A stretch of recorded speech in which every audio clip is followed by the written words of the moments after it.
Telangana taekwondo రాష్ట్ర ప్రధాన కార్యదర్శి ఏ ప్రవీణ్ కుమార్ చేతుల మీదుగా Nagalakshmi Sareesh black belt first dan అందుకున్నారు. హైదరాబాద్ లో తెలంగాణ తైక్వాండో అసోసియేషన్ నిర్వహించిన black belt first dan promotion టెస్టులో వివిధ జిల్లాల నుండి విద్యార్థులు పాల్గొన్నారు.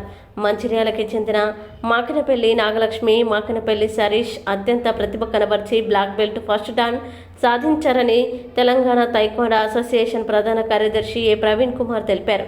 Telangana taekwondo association, Telangana Olympic association, Indian Olympic association అనుబంధ సంస్థగా Telangana Olympic association, sports authority, Telangana government, Telangana Olympic association నుండి గుర్తింపు ఉన్న ఏకైక తైక్వాండో అసోసియేషన్ అని పేర్కొన్నారు. Ministry youth affairs, central government నుంచి రికగ్నైజేషన్ ఉన్న సంస్థ. ఈ తైక్వాండో క్రీడ వల్ల విద్యార్థులకి స్పోర్ట్స్ కోటా పరంగా కూడా సర్టిఫికెట్స్ ఉపయోగపడుతుందన్నారు. మంచిర్యాల జిల్లాకి చెందిన ప్రతి విద్యార్థులు ఈ యొక్క తైక్వాండో క్రీడను ఉపయోగించుకోవాలని సూచించారు.